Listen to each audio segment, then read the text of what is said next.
Sebelum melanjutkan, jangan lupa subscribe dulu, terima kasih. Bab 242, Aku hanya menginginkanmu. Tapi aku belum punya waktu untuk mempersiapkan diri, Xiao Xiao. Mu Qi sedikit cemas. Kami belum siap saat kakekmu mengetahui tentang kami. Seng Xiao menatap Mu Qi dan tersenyum. Kenapa? Apa kamu takut? Ya, aku takut kamu akan bertengkar dengan keluargamu. Mereka pasti akan marah, tidak peduli siapa yang akan kunikahi. Tidak banyak perbedaan. Setelah itu, Seng Xiao membawa Mu Qi ke rumah besar yang disiapkan oleh Mama Seng untuknya. Jing Yun ketakutan saat melihatnya. Tuan muda, kita akan tidur di sini malam ini, kata Seng Xiao kepada Jing Yun sambil menuntun Qi masuk ke dalam rumah besar. Mu Qi dapat melihat bahwa Jing Yun khawatir. Dia segera berkata kepada Seng Xiao, aku tidak punya apa-apa di sini. Selain itu, Jing Yun juga perlu istirahat. Bagaimana kalau kita pulang saja? Kamu mandi saja di kamar mandi kamarku. Kamu boleh pakai bajuku. Kemudian, Seng Xiao mendorongnya ke kamarnya sendiri. Tapi, Xiao Xiao. Mu Qi tidak berhasil mengatakan apa yang ingin dia katakan. Seng Xiao segera menutup pintu untuknya. Jing Yun sekarang dapat melihat gambaran utuhnya. Apakah kamu berencana untuk mengungkap hubungan kalian sekarang?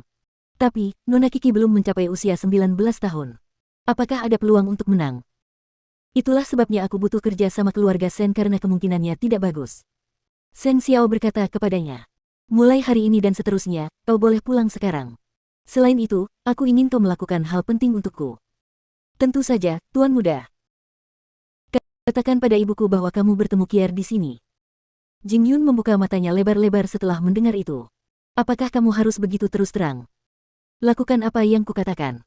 Selain itu, katakan padanya bahwa aku pergi dan membuat kekacauan di keluarga Sen, mengklaim bahwa aku mencoba merebut Kier dari kakek Sen. Oleh karena itu, dia hampir dirawat di rumah sakit karena dia marah. Jing Yun menerima pesanannya dan menganggukkan kepalanya. Saya mengerti sekarang. Saya akan segera melakukannya. Seng Xiao meletakkan semua tanggung jawab di pundaknya. Dia menciptakan citra di depan keluarga Seng bahwa Mu Qi dipaksa olehnya. Di sisi lain, keluarga Seng terpaksa menoleransi dia karena dia berpura-pura menjadi playboy. Kemudian, keluarga Seng tidak akan menaruh perhatian mereka pada anak kecilnya. Saat itu, Mu Qi sedang mandi di kamar mandi. Sebenarnya, dia juga butuh waktu untuk menenangkan diri.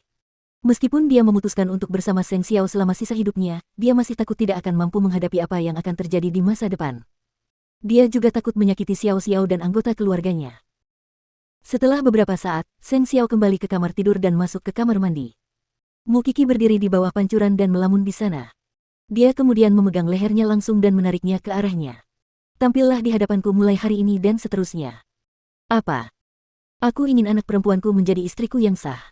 Setelah itu, Seng Xiao langsung menciumnya. Mu Qi bahkan tidak bisa menolaknya. Tak lama kemudian, kamar mandi itu dipenuhi suara kenikmatan mereka. Tubuh mereka yang terlilit disembunyikan oleh kabut tebal yang muncul di kamar mandi. Di tengah kenikmatan mereka, Seng Xiao memegang pinggang ramping Mu Qi dan terus-menerus berkata padanya, aku menginginkanmu, aku hanya menginginkanmu. Mu Qi tenggelam dalam nafsu dan keinginan yang mendalam. Dia juga menaruh seluruh hatinya pada Seng Xiao. Tentu saja, dia akan mendukung suaminya karena dia mengatakan hal-hal seperti itu kepadanya. Dia seharusnya tidak membebani suaminya dengan mengatakan hal-hal negatif. Aku juga ingin bersamamu selamanya. Tak lama kemudian, Mu Qi tertidur karena kelelahan. Pada saat itu, Seng Xiao mendengar suara mobil berhenti di lantai bawah. Seng Xiao membantu menutupinya dengan selimut. Ia lalu turun ke bawah karena tahu bahwa ibunya telah datang. Mama Seng segera bergegas ke rumah besar itu. Ia melihat Seng Xiao tidak mengenakan apapun di atas pinggangnya. Tubuhnya juga penuh dengan goresan. Jadi, sudah jelas apa yang baru saja dilakukannya. Dia tidak menyadari tato Seng Xiao. Namun, dia sangat terkejut melihat Seng Xiao seperti itu. Itulah pertama kalinya ia menyadari bahwa putranya mempunyai dorongan dan keinginan seperti itu. Jing Yun memberitahuku bahwa itu benar. Seng Xiao turun ke bawah dan menuangkan segelas anggur untuk ibunya. Di mana Xiao Qi? Dia tidur di kamarku. Seng Xiao menjawab langsung. Mama Seng sangat marah. Ia melangkah maju dan menamparkan putranya. Kau tahu apa yang telah kau lakukan? Bagaimana kau bisa melakukan itu pada Qi? Dia baru berusia 19 tahun. Dia bahkan cucu kesayangan kakek Sen. Bagaimana kau bisa pergi ke sana dan membuat kekacauan? Kau bahkan pergi ke sana dan merebut Qi dari mereka. Itu memalukan. Bagaimana aku bisa menghadapi keluarga Sen mulai sekarang? Seng Xiao tidak marah karena tamparan itu. Dia tersenyum lebar. Namun, dia tersenyum seperti iblis. Bu, tidakkah ibu selalu tahu aku ini pria seperti apa? Aku bisa mendapatkan apapun dan siapapun yang aku inginkan. Aku tidak pernah bertanya apakah mereka mau atau tidak. Karena Kiki berterima kasih padaku, mengapa aku tidak bisa menjadikannya wanitaku? Mama Seng benar-benar marah. Apa yang kamu lakukan pada Xiaoqi? Apa? Itu hanya hal yang terjadi antara pria dan wanita. Dia masih sangat muda. Dia sudah dewasa sekarang. Seng Xiao bersikeras. Sebenarnya, aku berencana untuk merahasiakannya, tetapi Paman Sen mengetahuinya. Aku tidak bisa membiarkannya lepas dariku, jadi aku tidak punya pilihan selain pergi ke keluarga Sen dan membuat keributan di sana. Kamu, Mama Sen tidak bisa berbuat apa-apa kepada putranya. Dia menarik napas dalam-dalam. Mengapa kamu tidak mendekati seorang gadis dengan benar jika kamu menyukainya? Apakah kamu harus begitu licik? Gadis yang aku suka. Sepertinya aku tidak punya hak untuk menyukai siapapun di keluarga Seng. Apakah kamu akan mengizinkanku menikahinya jika aku menyukai Kier? Jika begitu, lebih baik aku menggunakan cara yang kasar. Bu, kenapa ibu tidak memikirkan cara untuk memberi kompensasi kepada keluarga Sen daripada berdiri di sini di hadapanku? Ngomong-ngomong, aku sudah melakukan semuanya sekarang. Mama Seng sangat terkejut dengan apa yang dilakukan putranya. Meskipun sebelumnya dia pernah melihat Seng Xiao bertingkah jahat, dia belum pernah melihat Seng Xiao tidak memperlakukan orang lain dengan hormat seperti sekarang. Itu memang benar. Tidak mungkin jika Seng Xiao ingin menjalani kehidupan normal. Aku akan pergi dan melihat Kiki. Terserah.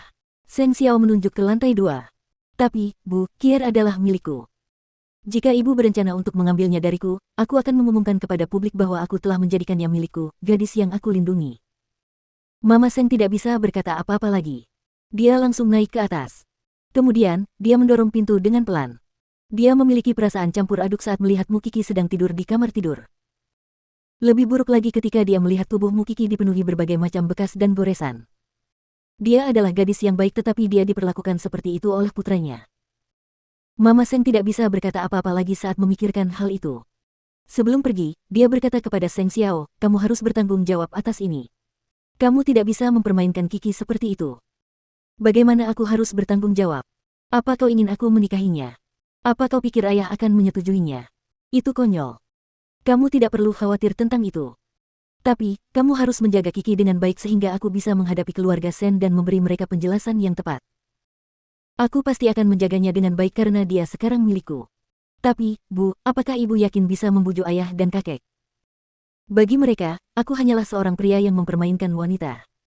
Namun, Mama Sen tidak berpikir demikian. Ia takut putranya sendiri akan mengubah targetnya setelah mendapatkan Kiki. Kemudian, reputasinya akan memburuk dan akan menjadi tidak adil bagi Kiki. Jadi, ia harus membuat Seng Xiao bertanggung jawab atas Kiki.